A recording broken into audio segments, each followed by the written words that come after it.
No, dos, tres, cuatro, cinco. No, no se escucha nada. Ahí sí, sí se escucha. Ese era el problema. Ahí sí. Ahí sí, ahí deberíamos estar. Sí, ahí sí, perfecto. Bueno, eh, cosas que pasan estando en vivo.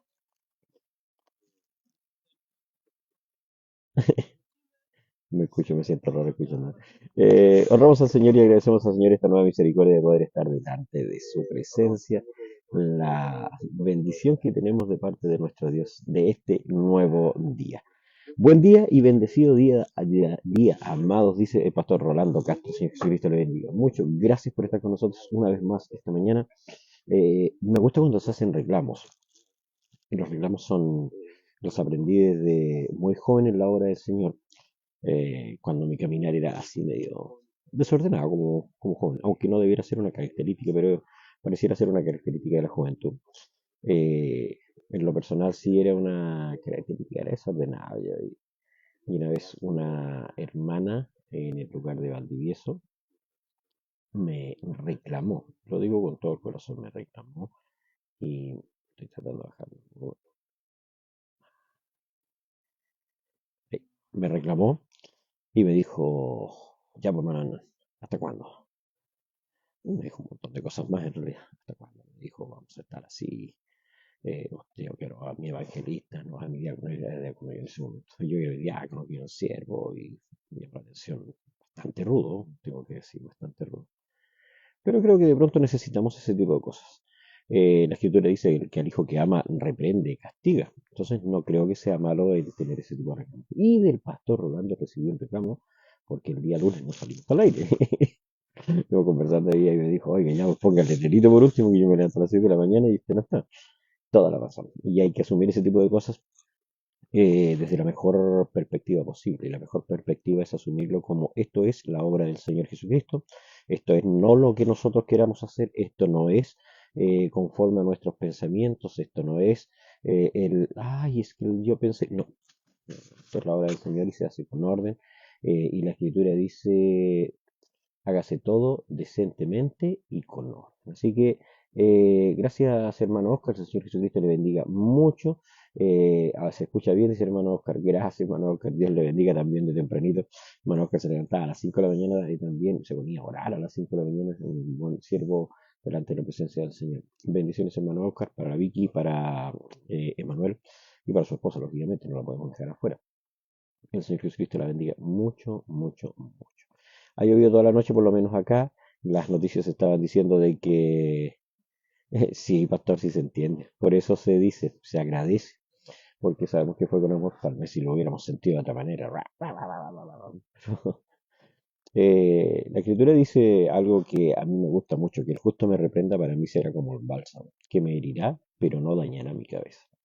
Y eso es lo que nosotros tenemos que entender cuando la reprensión viene, de dónde proviene, cómo está siendo realizada, y la recibimos de esa manera. Así que, pastor, no lo tomo mal para nada. Hermana Miriam, mi Señor Jesucristo le bendiga mucho, dice la hermana Miriam Vallejos. Buenos días, mis queridos hermanitos Hernán. Dios derrame su presencia sobre ustedes y familia y los cubra con de su gracia. Amén. Dios le bendiga. Recuerde orar por nuestra hermana Miriam. Lo hemos estado diciendo todos los días y hemos estado orando por ella, por su papito de 93 años. Destaco mucho la edad porque en la escritura es difícil encontrar hombres tan longevos. Y la escritura dice que 80 los más robustos, si este hombre tiene 93 años. Entonces tenemos que agradecer al Señor primero por eso y a la vez rogar para que el Señor siga haciendo su misericordia sobre él, sobre la familia de nuestra hermana Miriam y le bendiga grandemente. Pero vamos a iniciar este programa y lo vamos a hacer en el nombre del Señor Jesucristo. Vamos a iniciar este programa y lo vamos a hacer como la Escritura lo dice. Si bien es cierto, dice, este es el día que ha hecho el Señor, nos gozaremos y nos alegraremos en él. También la Escritura dice, de mañana me presentaré delante de ti y esperaré. Por lo tanto, lo básico, lo hermoso dentro de todo esto es iniciar precisamente con una oración. Ahí lo dice nuestra hermana Mónica. eh, Bendición, mi hermano. Le pido por Oscar cariños a todos los hermanos, mis hermanos. El Señor Jesucristo le bendiga. Cuénteme qué pasó con Oscarito. Oscarito tiene bastantes enfermedades, está también bastante complicado allá en Santiago. Cuéntame qué pasó. Si quiere por interno, si quiere por acá, no hay problema, hermana Mónica. Y le decimos, mi buen Señor y Padre Celestial, queremos dar gracias en esta hora por esta nueva misericordia. Una vez más tenemos la oportunidad, Señor, de estar al aire. Una vez más tenemos la oportunidad, Señor, de estar delante de su presencia. Una vez más tenemos la oportunidad, Señor, de elevar nuestro corazón, Señor, delante de usted. La Escritura dice, de mañana me presentaré delante de ti y esperaré, y es lo que estamos haciendo, Señor, en este día, presentando nuestro día en lo laboral, cada uno, Señor, de los desafíos que trae este día, ya sea en lo laboral, en los estudios, Señor, los jóvenes, Señor, algunos no tan jóvenes, Señor, que están estudiando, trámites que se deban hacer, Señor, que tenemos que hacer, Señor, en este día, y los diversos proyectos que puedan estar realizándose, Señor, que estén todos delante de su presencia. Mi buen Rey y Padre Celestial, y la Escritura dice, me presentaré delante de ti y esperaré. Presentarnos no debiera resultar, Señor, una complejidad. Sin embargo, el periodo, Señor, tras ello de la espera es lo que muchas veces, Señor, nos complica la existencia, nos complica porque no sabemos el tiempo, no hemos logrado determinar, Señor, con exactitud cuánto es lo que debemos esperar y todo depende, Señor, de muchos factores, Señor, pero siempre avalados, Señor, en su misericordia. Qué grandes y nuevas son cada mañana. Por ello hoy presentamos, Señor, a dos grandes, Señor, hermanas que están pidiendo por su familia. Mi hermano Miriam Vallejo, Señor, en el lugar de San Ramón, La Granja, mi Dios amado, por ahí en los límites debiera estar, Señor amado, para que usted bendiga a su familia, su padre. Señor, con misericordia usted lo ha tenido con vida, lo ha tenido, Señor, para su familia, para sus hijas, y ha sido una gran bendición hasta el día de hoy. Señor, y no queremos que sea de una manera diferente, no queremos, Señor, que pase a ser ni una molestia, Señor, ni un dolor en la vida de nuestras hermanas y nuestros hermanos, Señor, allá en Santiago. Que usted les bendiga, les guarde, Señor, y que usted levante ese siervo, levante ese hombre, Señor, para que siga cantando alabanzas a su nombre. Que los médicos, enfermeras, doctores, Señor, puedan seguir entendiendo, Señor, que detrás de esa enfermedad se está manifestando la gloria de Dios. Y cuando la Escritura dice que usted se gloría en nuestras debilidades, Señor, en el momento de enfermedad, hay un hombre que está cantando al Señor, hay un hombre que está alabando. Bendígale, Señor, de esa manera.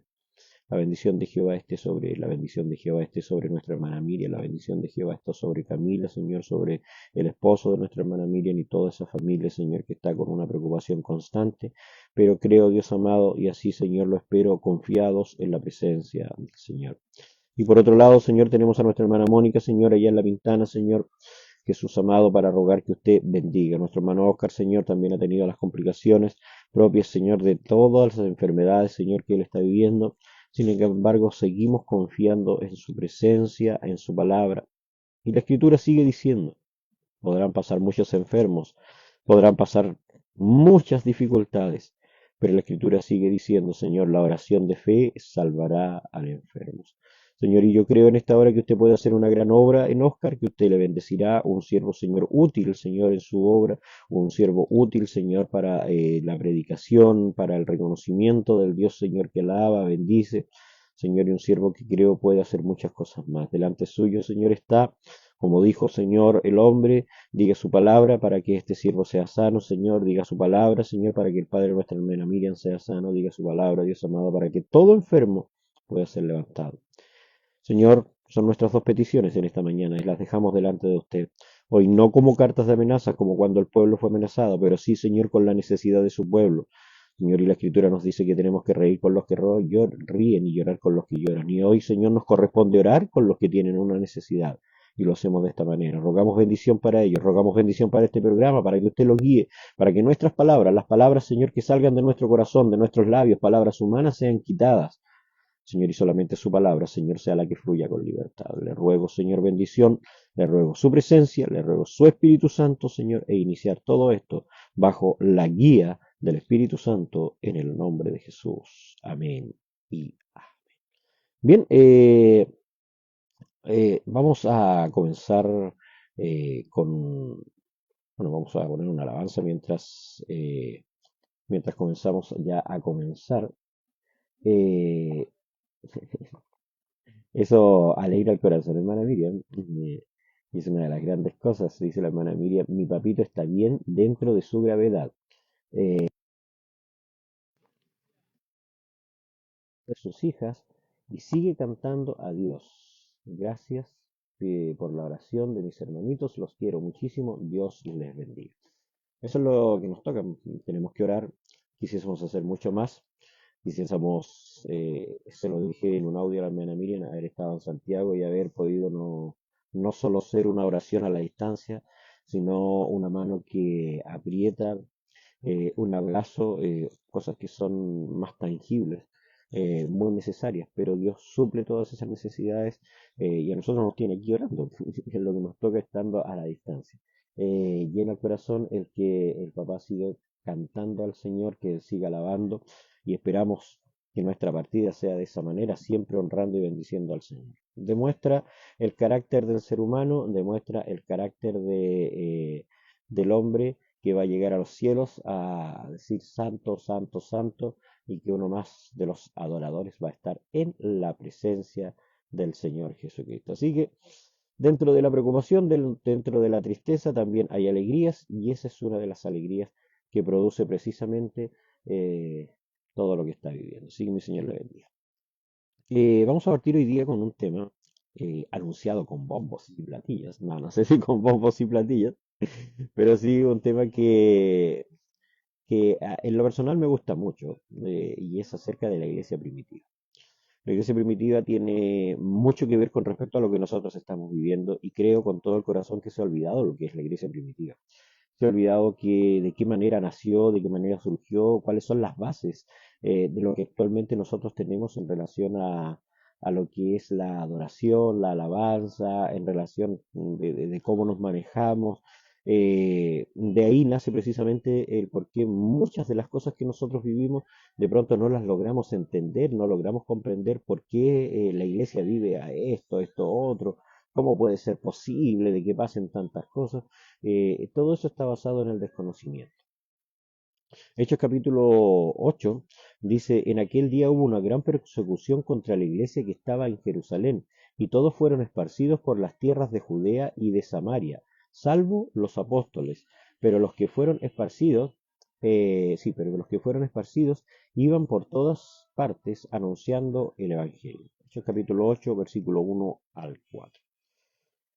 La iglesia primitiva es una iglesia que tiene características bastante importantes, bastante relevantes para nuestras vidas. Nosotros, ¿y por qué me interesa conversar de esto? Se lo voy a explicar brevemente. Me interesa conversar de esto porque nosotros sentamos las bases de lo que es un verdadero cristiano. Un cristiano que ora, un cristiano que ayuna, un cristiano que, en el caso de nuestra hermana Miriam y nuestra hermana Mónica, con su padre, nuestra hermana Miriam, y con su esposo, nuestra hermana Mónica, respectivamente, se han enfocado en lo que deben de enfocarse, se han enfocado en la palabra del Señor, se han enfocado en la presencia del Señor, se han enfocado en la oración. Es cierto, los médicos están de por medio, sin embargo, están ahí. Es decir, dentro de la aflicción lo que están haciendo es tomar la mano del Señor. La iglesia primitiva partió precisamente en persecución, en aflicción. Si nosotros vemos lo que el libro de Hechos, capítulo 8, versículo 1 al 4, que es parte de lo que hemos leído en esta mañana, dice, en aquel día hubo una gran persecución. Fíjese que no habla solamente de una persecución, habla de una gran persecución. Habla de un momento en que la iglesia sufrió un escarnio tremendo, tanto así que fueron esparcidos por las diversas provincias alrededor de la tierra, esparcidos por la tierra, lo dice de hecho, la tierra de Judea y de Samaria, salvo los apóstoles, los que quedaron ahí fueron los apóstoles. Los demás fueron esparcidos, pero iban por todas partes anunciando el Evangelio. Entonces, la característica de la iglesia, la principal que tal vez, o tal vez una de las principales características a lo largo de lo que vamos a ir hablando, vamos a hablar mucho de historia en esto, tenemos mucho que hablar acerca de la escritura. No podemos dejar la escritura de lado, porque la escritura es la que, vamos a bajar un poco la música, muy fuerte, y como no me escucho cómo está saliendo la transmisión, vamos a bajarla, mejor, no se tenemos todo el problema. Vamos a hablar mucho de historia, tenemos que utilizar la escritura porque la escritura es la que a nosotros nos da la seguridad de que todo esto proviene de Dios. La historia es una parte, pero la escritura es la que asienta las bases de todo lo que nosotros hablamos. Eh, entonces nos encontramos de que la historia tiene mucho que ver. Son muchas. Amén, pastor. El Señor sane a nuestros hermanos, dice el pastor Rolando Castro y en Santiago. El Señor Jesucristo bendiga. Eso es lo que queremos. Quisiéramos seguir viendo la gloria del Señor. Yo soy súper abierto y creo de que no debemos dejar de orar, no dejemos de dejar de pedir. De hecho, la característica que tuvo Cristo cuando estuvo en la tierra, cuando tuvo esa expresión en todo sea hecha tu voluntad, fue precisamente de que primero presentó una petición. El propio Cristo, el mismo Cristo, él pidió si puedes, si es posible, que pase de mí esta copa. O sea, hubo una petición detrás de la oración que se estaba elevando en ese momento. Y detrás de eso hay precisamente lo que la Biblia dice, en todo sea hecha su voluntad. Es cierto, muchas veces nosotros nos enfocamos en decir, Señor, haz tu voluntad, porque es mucho más fácil decir eso a decir, Señor, sánalo. Es mucho más fácil enfocarnos en que se haga la voluntad de Dios a intentar de que algo suceda más allá de lo que nosotros creemos o pensamos. Nos enfocamos en lo más fácil. El ser humano siempre se enfoca en lo más fácil. Por eso no debemos dejar de orar, no dejando de orar, no dejando de orar. Tenemos que orar con toda oración, con toda súplica, dice la Escritura. Oración, súplica. Y para eso tenemos que presentarnos delante del Señor y pedirle de que haga sanidad. Eso es lo que queremos. Ahí está nuestra petición. Pero detrás de eso también tenemos que decir, Señor, en todo eso, sea, en todo sea hecha su voluntad. Le voy a dar un ejemplo. Claro, Santiago, en los años 1999, 2000, un poco más tal vez, nos invitaron a orar a una casa junto con unos de los hermanos que ya no está en la obra del Señor. Fuimos a esa casa, nos encontramos con un hombre con una enfermedad terminal, nos encontramos con un hombre que estaba en un estado bastante malo, y comenzamos a orar. Y dentro de todo, uno de los hermanos, con todo el ímpetu, y el Señor Jesucristo le bendiga por eso, hermano Claudio, el Señor le bendiga. El fin de semana estuvimos allá con el hermano Claudio y nos gozamos en su presencia, pudimos hacerlo. Más que vernos, el gozarnos en la presencia creo que es lo mejor. Y con todo el ímpetu, este hermano le dijo, el Señor va a sanar. Ay, así dije yo. Ruda la apuesta, fue mi pensamiento. Cuando salimos del hogar le dije, hermano, no le diga eso a la señora. No eran conocedores de la palabra del Señor. No le diga eso a la señora. Nosotros tenemos que orar por sanidad, pero tenemos que también pedir que se haga la voluntad del Señor. Y si la voluntad del Señor es que el hombre eh, no salga de este estado, no podemos nosotros equivocarnos porque vamos a estar mintiendo a esta persona. No lo entendió el hermano.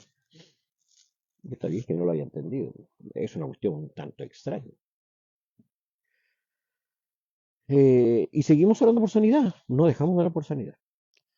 En todo ese periodo este hombre se bautizó, eh, como se dice habitualmente, recibió a Cristo como su Salvador. Tuvimos la misericordia de bautizarlo y en una semana el hombre partió a la presencia del Señor. Y ahí se conjugan precisamente estas dos cosas.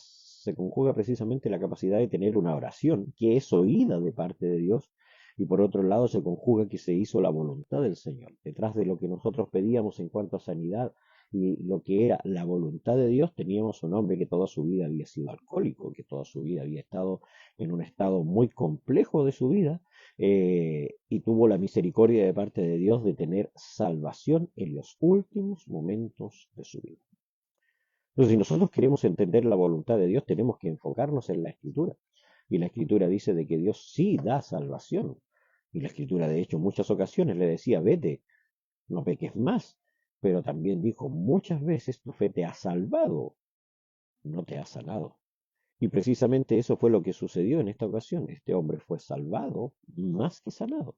Y ahí se conjugaron estas dos cosas tan importantes como es la oración, que la Biblia sigue diciendo, la oración de fe salvará al enfermo, y la voluntad de Dios. Entonces de pronto pareciera ser difícil que, justo Sara y Rivera dice es difícil, pareciera ser difícil lograr entender este tipo de cosas, pero la iglesia primitiva parte precisamente en la aflicción. Si nosotros vemos y nos vamos al libro de Hechos, donde están asentadas las bases de la iglesia primitiva, nos encontramos con una iglesia que parte con un milagro, parte con una sanidad precisamente. Mire qué curioso. Yo creo que no es curioso, pero para mí me resulta curioso de que esto no está dentro de todo lo que yo tengo escrito, porque hoy día es mucha historia, pero sí el Señor quiere que se hable de esto. Parte precisamente con una sanidad. Hechos muestra precisamente a dos apóstoles, Pedro y Juan, que están hablando acerca de la palabra del Señor y dentro de todo lo que están hablando de la palabra del Señor, ellos eh, logran de que se realice la sanidad en un enfermo, y dentro de lo que se logra, bajo la presencia, bajo el Espíritu de Dios, fueron cuestionados por la sanidad. Fíjese lo que sucede. Se hizo bien a un hombre, sin embargo, fueron cuestionados en relación a lo que estaban haciendo. ¿En nombre de quién habéis hecho esto? Se les fue dicho. ¿En nombre de quién lo habéis hecho? ¿Por qué? Empezó un cuestionamiento. Era medianamente tarde por el momento en que lo estaban haciendo.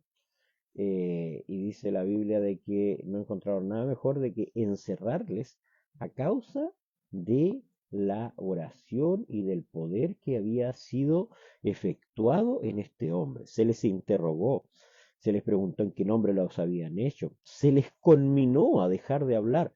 Fíjese que no se les conminó a dejar de hacer sanidades, pero se les conminó a dejar de hablar en el nombre del Señor Jesucristo, en el Dios que ellos profesaban. Y aquí es donde empieza a cobrar importancia precisamente la historia, porque ¿por qué nosotros muchas veces nos preguntamos por qué sucede que se les conmina esto, se les conmina a dejar de hablar? Y precisamente la iglesia primitiva parte en estos estándares, y parte en estos estándares, voy a tratar de enfocarme en lo medular. Es mucha historia, mucha, mucha, mucha. ¿Y por qué, por qué enfocarnos en esto y por qué lograr entenderlo? La iglesia que nosotros actualmente conocemos parte en una situación bastante híbrida, deberíamos decirlo, en relación a quienes adoraban. Detrás de esto había un gobierno romano predominante en esa época como la gran nación, como el gran Estados Unidos actual, como la gran nación, el gran imperio que en esos momentos reinaba en el mundo y que tenía el poderío económico, la mayor cantidad de tierras, etcétera, etcétera, etcétera. Entonces, esta historia resulta interesante cuando nos empezamos a meter en ella, porque detrás de este gobierno, cada vez que se conquistaba una nación, se tomaban las relaciones religiosas paganas que tenía este pueblo. Por varios motivos, los romanos evitaban un problema de destruir a todos los ídolos y simplemente iban sumando uno ídolo tras otro ídolo tras otro ídolo. Entonces la idolatría no es algo novedoso, lo que nosotros vivimos en estos tiempos no es algo que sea nuevo, no es algo que sea propiamente de esta historia, es algo que se viene arrastrando precisamente desde los tiempos de la iglesia primitiva. Y esto lo muestra la historia. Y esto no solo muestra la historia, sino muestra también lo que el Pablo dijo, lo que el Pablo, sonó raro eso, lo que Pablo dijo. Pablo precisamente dice que en una ocasión él le dijo: en todo veo que soy muy religioso, precisamente mostrando la situación que se vivía luego que los romanos tomaban un pueblo. Tenían todos los dioses, pero les faltaba al Dios no conocido, que es el Dios que se predica en estos momentos. Entonces, cuando la historia nos habla, y la historia es tan importante, por eso es importante de que el pueblo, la iglesia, conozca sus raíces. Eh, Hay un señor, el doctor Trueman, señala que la historia es importante, y leo textual lo que este hombre señala. Carl Trueman describe ciertas tendencias entre lo que corresponde y lo que podría incluso ser una falta de respeto, que es lo más tradicional, la nostalgia, menciona varias cosas en sus escritos. Pero Carl Trueman dice, la historia es importante. ¿Cuáles crees que son algunos de los efectos para efectos de descuidar la historia del cristiano? Algunos de los que pensé serían la eclesiología difusa que se difundió acerca de las minucias, de las cosas poco importantes, la confusión acerca de la emisión, la adopción de valores culturales, la teología débil y la herejía. Miren lo que termina, una teología débil, un desconocimiento de la escritura. Y fíjese que esto se conjuga perfectamente con lo que la Biblia dice. La Biblia dice: mi pueblo perece precisamente por falta de conocimiento. Hay una iglesia que empieza a perecer, encontramos hermanos que se empiezan a perder. ¿A raíz de qué? A que no se les ha expresado el conocimiento, porque falta asentar las bases, porque falta asentar la historia. ¿Por qué Cristo llegó donde estaba? Cristo era un hombre que conocía de historia, que sabía la historia de su pueblo, una historia que había pasado de labio en labio. porque en aquellos tiempos la principal manera en que se comunicaba la historia era precisamente de labio en labio. Y estas palabras las repetirás a tus hijos. ¿Se acuerda lo que dice Deuteronomio? Las repetirás al acostarte, al levantarte. ¿Qué palabras? Oye Israel, el Señor nuestro Dios, el Señor uno es. Y hasta el día de hoy se sigue escuchando la misma voz. Oye Israel, el Señor nuestro Dios, el Señor uno es. Eso es historia. El ir traspasando los conocimientos del padre al hijo, del hijo al nieto y así sucesivamente, de manera que la palabra va pasando lo más importante. Dios ordena al hombre, le muestra de que tiene que enterarse de lo que ha sucedido. Por eso la escritura dice, escudriñar las escrituras, porque a vosotros os parece que en ellas tenéis la vida y la vida eterna, y ellas, las escrituras, son las que dan testimonio de mí. Creo que ese es uno de los principales puntos en la vida del cristiano, el conocer el pasado. Queremos conocer hechos, queremos conocer lo que sucedió con los apóstoles, Pedro, Santiago, queremos conocer lo que sucedió con cualquiera de ellos, queremos saber lo que sucede en Apocalipsis. Sin embargo, no conocemos la historia. Permítame un momento, por favor.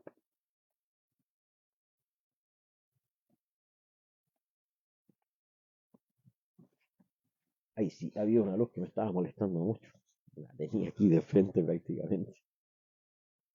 Entonces, cuando queremos conocer precisamente la escritura, es que nosotros tenemos que meternos en la historia, una historia de cómo nació la nación hebrea, de dónde nace la nación hebrea, de dónde nacen nuestras raíces. Nuestras raíces no están avaladas por un profeta, nuestras raíces no están avaladas simplemente, sin que sea simple, la vida de Cristo. Nuestras raíces son mucho más antiguas a lo que es la vida de Cristo. Cristo, perdón. La iglesia primitiva no está basada solamente en lo que sucedió en el libro de Hechos o en los libros de Mateo, Marcos, Lucas y Juan. La historia de nuestra iglesia está basada precisamente en un caminar en el desierto, en un pueblo que, según lo que dice Deuteronomio, un pueblo que pareciera que fue abandonado, que tuvo hambre. ¿Para qué? Para conocer lo que había en el corazón de ellos, un pueblo que fue y sufrió, un pueblo que sufrió el escarnio, un pueblo que sufrió el dolor, un pueblo que sufrió la tristeza, la enfermedad y también, ojo, sufrió la soledad. Tanto así que el mismo profeta dice, por un leve momento te abandoné, pero te recogeré con grandes misericordias. El Señor Jesucristo te bendiga, bendiciones, que tengas un buen día. Por un leve momento te abandoné, pero te recogeré con grandes misericordias. Ese el Señor Jesucristo te bendiga, que tengas un buen día. Es el punto para saber de que ya hemos pasado más de las 7 de la mañana. Ese es nuestro tic-tac, tic-tac, tic-tac. Reloj no marques la hora, no tenemos, yo debería poner un cronómetro aquí en la pantalla para ir viendo cómo avanzamos. Y fíjese que ahí así va naciendo la historia cristiana. Tenemos que saber cómo fue la historia judeo-cristiana, porque todo esto nace precisamente con los judíos. Tenemos que saber de que los romanos están involucrados en todo esto, porque los romanos eran el reino predominante en aquella época y precisamente quienes estaban sobre los cristianos. Habían habido muchas escaramuzas, donde los cristianos habían sido tomados prisioneros, donde habían sido llevados cautivos por los babilonios, etcétera, etcétera. Tenemos lo sucedido por Nabucodonosor, tenemos lo sucedido con Balsasar, que tomaron prisionero al pueblo de Dios. Eso es parte de la historia de nuestra nación, de la nación cristiana. Es cierto, fuimos injertados en el olivo silvestre, fuimos injertados. Lo que no era, hoy somos. Y somos hijos adoptivos. Pero ¿de dónde vienen nuestros padres? ¿De dónde viene la paternidad de aquel que nos tomó en adopción? Es precisamente en la historia que necesitamos reflejar para conocer. Este no es un estudio que nos va a tomar, hemos hablado semana a semana, hemos ido cambiando el tema. Esto es algo que nos va a tomar mucho tiempo, no sé cuánto, pero el tiempo que nos tenga que tomar, la honra y la gloria sea al Señor. Pero necesitamos asentar las bases de qué es lo que estamos haciendo, por qué cantamos, por qué alabamos, por qué oramos, porque reconocemos a Dios como nuestro Salvador, porque reconocemos a Jesucristo como el Rey de Reyes y el Señor de los Señores. Preguntas que tienen que ser contestadas no solamente a través de la base bíblica, sin que la base bíblica sea débil, sino que tiene que tomarse la historia para que podamos comprender precisamente de dónde hemos venido. Entonces, Necesitamos estudiar el pasado, necesitamos conocer dónde nace la tierra, dónde nace Israel, porque la escritura dice del linaje de David, porque el ciego Bartimeo le dijo, Jesús, hijo de David, ten misericordia de mí, porque no simplemente le dijo Jesús, hijo del carpintero, porque hijo de David. ¿Dónde está el linaje? ¿Dónde está la genealogía que nos hace llegar a esta expresión?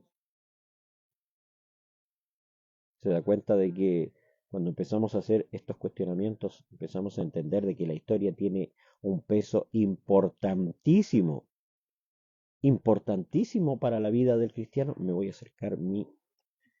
y veo mejor, estaba muy lejos. Ah, el evangelio que nosotros vivimos actualmente es un evangelio que está avalado.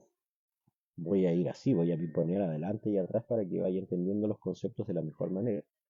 Es un evangelio que está avalado precisamente en la iglesia primitiva. Me gustaría leer una escritura. Eh, Estoy buscando mientras suena la canción.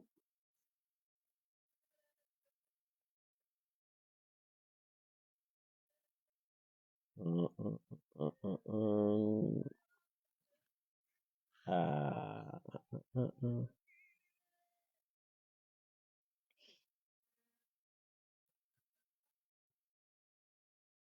Esa escritura, perdón, esa escritura, esa alabanza la amo. Por tu obra en mi vida. Pero no la voy a cantar, sería un triste espectáculo que yo no quisiera cantar. Aquí está. Hechos en el capítulo 2 precisamente donde nace la iglesia primitiva. Dice, moraban entonces en Jerusalén judíos, varones piadosos, de todas las naciones bajo el cielo. Y hecho este estruendo, se juntó la multitud, y estaban confusos porque cada uno les oía hablar en su propia lengua.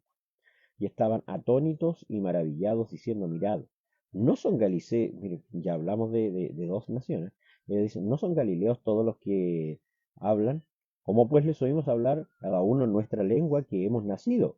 Partos, medos, elamitas, y los que habitamos en Mesopotamia, en Judea, en Capadocia, en el Ponto, en Asia, en Frigia y Panfilia, en Egipto y en las regiones de África, más allá de Cirene, romanos aquí residentes, tanto judíos como prosélitos, cretenses, árabes, les oímos hablar en nuestra lengua las maravillas de Dios y estaban todos atónitos y perplejos diciendo unos a otros, ¿qué quiere decir esto? La iglesia que nosotros conocemos en estos momentos es una iglesia multirracial. Y cuando hablo de multirracial estoy hablando no solamente del color de piel, si usted se da cuenta. La escritura habla precisamente de que había hombres de África, es decir, había hombres de color. En estos momentos aún muchos son los que segregan. En estos momentos en nuestro país se está viviendo una explosión de venezolanos y están tratando de expulsar a muchos. Es cierto, hay mucha delincuencia, no lo podemos negar. Sin embargo, no podemos juzgar absolutamente todo. Oiga, ¿usted cree que esto se trata solamente de delincuencia? ¿De verdad usted cree que esto se trata de que venga el extranjero a nuestro país? Por favor, tome en cuenta lo que está sucediendo en nuestro país, que más allá del tema delincuencial, de apertura o cierre de las fronteras, lo que está viviendo nuestro país es precisamente la apertura a lo que sucedió en el libro de Hechos, donde hubo una iglesia multirracial, donde había de todos los lugares, y vino la presencia de Dios y fueron llenos del Espíritu Santo. En nuestro país tiene que haber, y esto no es una profecía, esto es palabra. Yo no soy un profeta, soy un evangelista. Esto es palabra, y la palabra muestra que cuando viene el Espíritu Santo había varones de todos lugares, como está confluyendo en estos momentos en nuestro país. En nuestro país se están confluyendo de todos los lugares, se están reuniendo de todas las naciones y están llegando a nuestras iglesias de todos los lugares. Haitianos, venezolanos, colombianos, de todos los lugares están llegando a las diferentes iglesias para alabar y bendecir el nombre del Señor. ¿Lo ha mirado solamente como un efecto de la apertura de fronteras? No, es que la historia tiende a repetirse. Cuando se habla de delincuencia, aquel que comete el acto ilícito normalmente vuelve al sitio del suceso. Y así como aquel que ha cometido el asesinato, ha cometido la aberración, lo que haya hecho el delincuente, vuelve al sitio del suceso para ver, fíjese que esto es cíclico, como un Sansón, que luego de haber matado al león, vuelve al sitio del suceso a ver, para ufanarse, cómo estaba el cuerpo del león. Recuerda que ahí encontró que había miel y él, no teniendo que acercarse al animal muerto, fue y tomó, aún tomó la miel que había en ese animal. Entonces no debiera sorprendernos que en nuestras iglesias haya distintos hermanos. El pastor Rolando me decía de que iba a ir a su iglesia un pastor venezolano. Y eso es precisamente lo que tiene que suceder, porque la iglesia primitiva fue fundada precisamente en este tipo de eventos, donde la multirracialidad se confluye, donde todo se junta y terminan todos alabando el nombre del Señor Jesucristo. Moraban entonces en Jerusalén judíos, varones piadosos de todas las naciones debajo del cielo, bajo el cielo. Y hecho este estruendo, ¿se acuerda que dice que hubo un estruendo como de un viento recio, el cual soplaba y llenó toda la casa? Se juntó la multitud y estaban confusos porque cada uno les oía hablar en su propia lengua y estaban atónitos, maravillados. ¿No son galileos todos los que hablan? ¿Cómo pues les oímos hablar cada uno en nuestra lengua que hemos nacido? Partos, medos, elamitas, y los que habitamos en Mesopotamia, Judea, Capadocia. Oiga, nunca los he contado, se lo prometo y se lo digo en el nombre del Señor, nunca los he contado. Hagamos el ejercicio. Partos, medos, elamitas, y los que habitamos en Mesopotamia, en Judeo, Capadocia, en el Ponto, en Asia, en Frigia, Panfilia, ya llevamos 10. Egipto, las regiones de África, más allá de Cirene, romanos aquí, tanto residentes como judíos como prosélitos, que son los mismos, cretenses, árabes, ya vamos en 20 y algo, árabes, y lo vamos a hablar en nuestras lenguas. Y más arriba nos encontramos con los varones judíos, oiga, más de 20 naciones.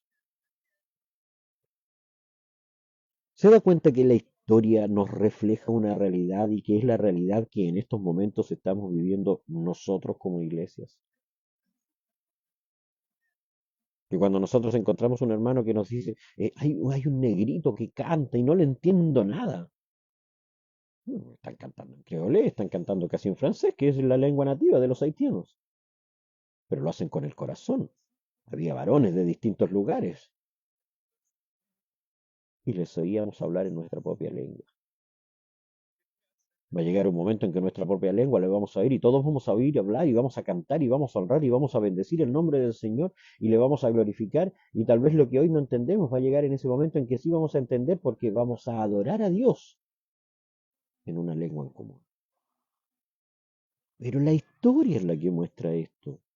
Y la historia nos muestra la realidad de un pueblo que tiene la capacidad de aceptar a los que vienen a nuestras congregaciones a adorar. Pero ojo, esto no significa que nosotros adoptemos las costumbres de ellos. La Biblia dice, conviértanse ellos a ti y no tú a ellos. No significa que adoptemos costumbres paganas, como fue lo que sucedió en la historia con Roma, que aceptaban las costumbres paganas, que la religión oficial era una religión donde había un panteón lleno de dioses, que fue precisamente donde se encontró Pablo, y que eso era lo que se mantenía, y no había ningún problema con la religión de los judíos, pero la Biblia dice de que cuando Cristo estuvo en la tierra iba creciendo en fama, y eso fue lo que empezó a molestar, porque de haber tenido todos los dioses, y eso está de la manera importantísima en que la Escritura nos muestra de que esto sucede, sucedió y va a seguir sucediendo. Y los que tenemos que levantar la voz de alerta para alabar al verdadero Dios somos nosotros. Los que no debemos callar que la manera de adorar a Dios es una, somos nosotros. Que vamos a ser golpeados, vamos a ser perseguidos. Es cierto, es cíclico.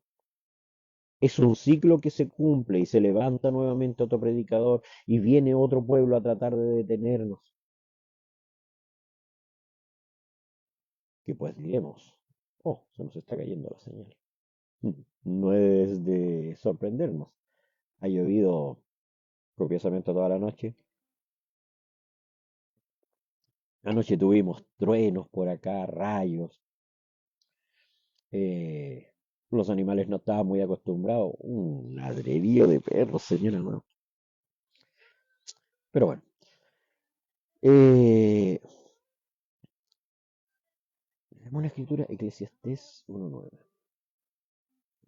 Permítame unos minutos más.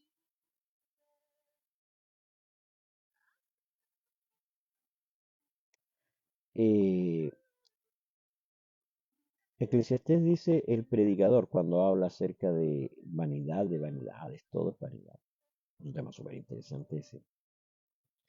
Estimamos la vanidad solamente eh, como solamente lo que afecta al cuerpo, y eso normalmente nosotros lo estimamos como vanidad. Pero Eclesiastés recuerda y dice, ¿qué es lo que fue? Lo mismo que será, ¿qué es lo que ha sido hecho? Lo mismo que se hará, y nada hay nuevo debajo del sol. ¿Hay algo que se pueda decir, aquí esto es nuevo? Ya fue en los siglos que nos han precedido. Fíjese usted que el predicador está hablando de la importancia del pasado. Cuando se levantan algunos que vienen con un cierto grado de profecía, no estoy en contra de los profetas, está dentro de lo que la palabra los muestra. Pero cuando se levantan hombres diciendo yo profetizo, y el profetizo es la venida del Espíritu Santo, oiga, eso fue profetizado mucho tiempo antes que usted, mucho antes tiempo que yo. ¿De qué profecía estamos hablando? Por eso en la Biblia dice, tenemos la palabra más profética, a la cual hacemos bien en estar atentos. ¿Se da cuenta qué importante es la historia para conocer? Para que no nos engañen, vendrán engañadores. A muchos se engañarán, dice la Escritura. Y es fácil de engañar. Profetizo, siento de Dios, viene el ángel bajando. Yo nunca he visto un ángel, pero sí he sentido como Dios me habla a mi vida. Los ángeles anhelan predicar la palabra del Señor, pero no se es dado a nosotros. La iglesia primitiva tiene un carácter esencial en nosotros. Y para poder entender si el camino, recuerda lo que la Biblia dice, paraos en las esquinas y preguntar por las sendas antiguas, cuál sea el buen camino y andad por él. Para poder pararnos en las sendas antiguas y preguntar cuál sea el buen camino, tenemos que saber cuál es el camino para poder andar con él. Y para poder saber cuál es el buen camino, tenemos que conocer precisamente la historia del pueblo. Hay mucho que decir. Hemos recién comenzado con lo que es la historia. La historia debiera a nosotros hacernos humildes, debiera alentarnos y equiparnos para la evangelización. Este es un tema que a muchos les duele. No me lo voy a callar. Para la evangelización. Fíjese usted que la formación de la iglesia primitiva fue dada precisamente luego de que se produce una dispersión y dice la Biblia, pero los que fueron esparcidos se iban por todas partes anunciando el Evangelio. ¿Sabe lo que me hace sentir esto? Lo que me hace entender esto, me hace entender que lo que estamos haciendo de predicar la palabra como la estamos haciendo, conversaba ayer con un pastor precisamente, y me decía, ahí entendí de que estábamos haciendo lo correcto. Detrás de un conflicto, detrás de un problema, detrás de un conflicto, detrás de un problema, entendí de que este programa era necesario hacerlo durante la mañana. Detrás de un conflicto, detrás de un problema, y de lo que Dios había puesto en mi corazón, entendí de que precisamente era necesario hablar la palabra con libertad, no una palabra alimentada por pensamientos humanos, no una palabra regida por regímenes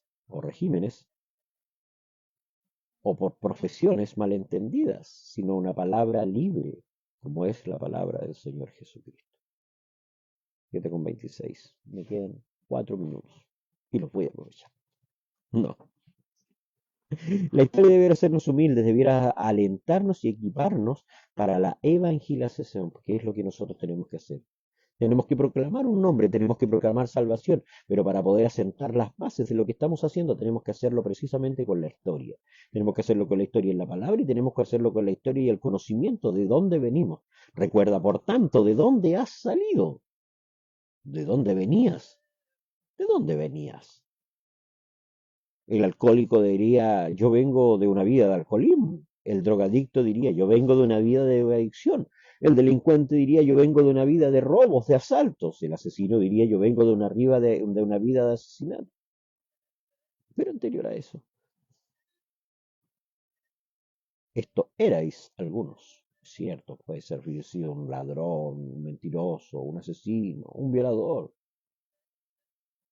Pero ¿de dónde ha nacido el sentimiento de adorar, bendecir? ¿De dónde proviene esto? Todo esto proviene de la palabra del Señor, todo esto proviene precisamente del pueblo judío. Eso es lo que tú haces. Reconocerlo no está mal. Leo, según lo que este mismo doctor que le acabo de mencionar, me olvidó hasta el nombre ya. ¿Cómo se llama? Truman. El doctor Truman, Carl Truman. Dice, el cristianismo surgió de muchas maneras como la consecuencia del judaísmo. Y los cristianos eran conscientes de sus raíces en la religión antigua. Ellos creían en el mismo conjunto de las escrituras e incluso afirmaban adorar al mismo Dios, Jehová, que creó y gobernó al mundo. Y Jesucristo, dice, Jesucristo creció en una familia judía. Fíjese que la historia cómo se va dando. Creció en una familia judía y era inconfundiblemente judío en sus enseñanzas y prácticas. Muchos de los primeros cristianos todavía adoraban en el templo, guardaban el día de reposo y creían ser judíos buenos, entre comillas, que acababan de creer que Jesús era el Mesías. Así nace todo esto. Así, con lo que Cristo vivió, con un Cristo que venía desde el pasado, anunciado por un profeta Isaías. Un Isaías que decía en el capítulo 9, en el versículo 6, la Biblia dice, un niño nos es nacido, hijo nos es dado, y el principado sobre su hombro. Llamará a su nombre, admirable, consejero, Dios fuerte, Padre eterno y príncipe de paz.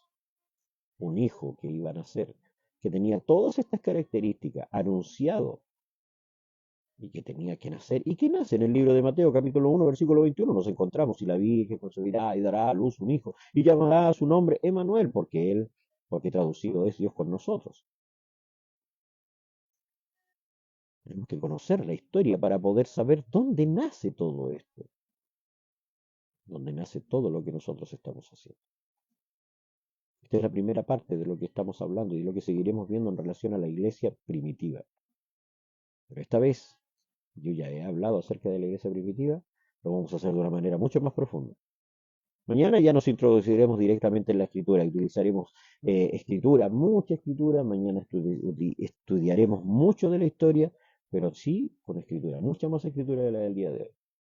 Les invito el día de mañana a conocer nuestras raíces, la iglesia primitiva. Mucho se habla de la iglesia primitiva, y la iglesia primitiva no está basada en el ritualismo. Ritualismo, mucho que decir con respecto a eso. Que el Señor Jesucristo les bendiga. Oramos al Señor y le decimos, mi amado Rey y Padre Celestial, queremos agradecer, mi Señor, esta nueva misericordia, Señor, el poder estar, Señor, delante suyo, el poder, Señor, honrarle, bendecirle y glorificarle. Y el que hoy su palabra, Señor, esté con nosotros y nos permita conocer parte de la historia. Una historia tan necesaria para el pueblo de Dios, tan necesaria para nosotros, para poder, Señor, afirmar nuestros pasos. Es lo único que nos alienta, Señor, el afirmar los pasos, Señor, de nuestras vidas, el afirmar nuestro caminar, el afirmar, Dios amado, los caminares de cada uno de nuestros hermanos.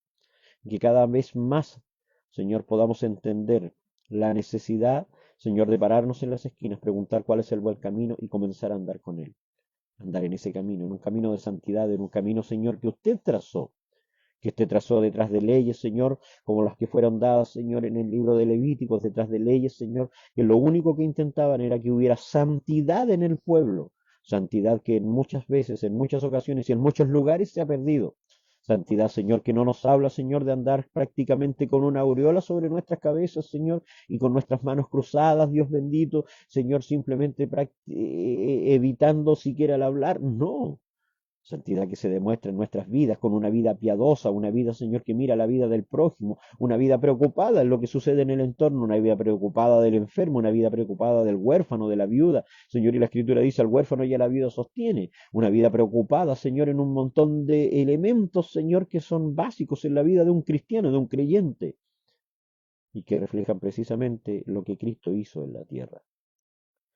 Una vida, Señor, que no está albergada, Señor, y que no está, Señor, cimentada en el desarrollo desmedido de unos, Señor, y que otros simplemente observen a la distancia lo que podrían tener. Un desarrollo conjunto. Y usted lo mostró de esa manera. Por eso los discípulos estaban todos reunidos, Señor, eran puestas, Señor, las posesiones delante de ellos y repartían, Señor, de manera igual para todos. Y usted estaba presente, mi Dios. ¿Quién me volviese como en los meses pasados? Cuánta necesidad tenemos de conocer la historia, Señor, que hemos olvidado. Historia, Señor, que se ha cambiado, Señor, a favor de algunos y en desmedro de otros. Sin embargo, Señor, usted no nos enseñó eso. Volvamos a nuestras raíces. Volver, Señor, a lo que éramos, a ser verdaderos adoradores, que le adoramos en espíritu y en verdad. Señor, lo honramos, le bendecimos, le glorificamos. Señor, y gracias por esta su palabra en el nombre de Jesús. Que el Señor Jesucristo les bendiga grandemente. Mientras oraba, venía a mi mente eh, una conversación que tuve con un hermano el fin de semana, y él me decía de que en un momento de su vida él se había apartado bastante de la presencia del Señor y había sido precisamente por algo que él había visto. Un pastor que fue a buscar los diezmos y no le importó dejar sin alimento a una familia. Si conociésemos la historia de la iglesia primitiva, entenderíamos que eso es algo que no puede suceder. Bajo ese contexto entendemos claramente por qué tanto se habla acerca de los pastores. Ayer precisamente, en las noticias durante toda la mañana estuvieron hablando acerca de un pastor. No voy a decir un pseudo pastor porque desconozco su ungimiento, su presentación, eh, pero supuestamente, bueno, de hecho se había tomado un terreno, tenía gente viviendo ahí y supuestamente, y ahí empieza todo lo que ensucia lo que nosotros hacemos, de lo que tenemos que escapar. Cobraba un arriendo, un enriquecimiento ilícito, y se empieza a ensuciar lo que no debiera ensuciarse, como es el adorar, el bendecir, el glorificar. Y eso es lo que tenemos que evitar. Conozcamos nuestra historia y evitemos absolutamente todo lo que pueda ensuciar el nombre, la palabra del Señor Jesucristo. Que el Señor Jesucristo les bendiga. Nos vemos mañana con la ayuda del Señor. Que el Señor les tiene de su gracia, como dice nuestra hermana Miriam Vallejo, los cubra con su gracia.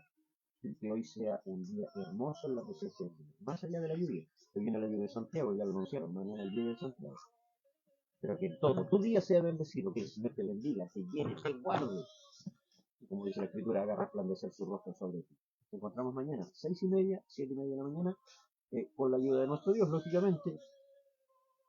Y como dice Marcos Yaroy, todo se lo debo. El Señor Jesucristo te bendiga. Será hasta mañana. Nos encontramos.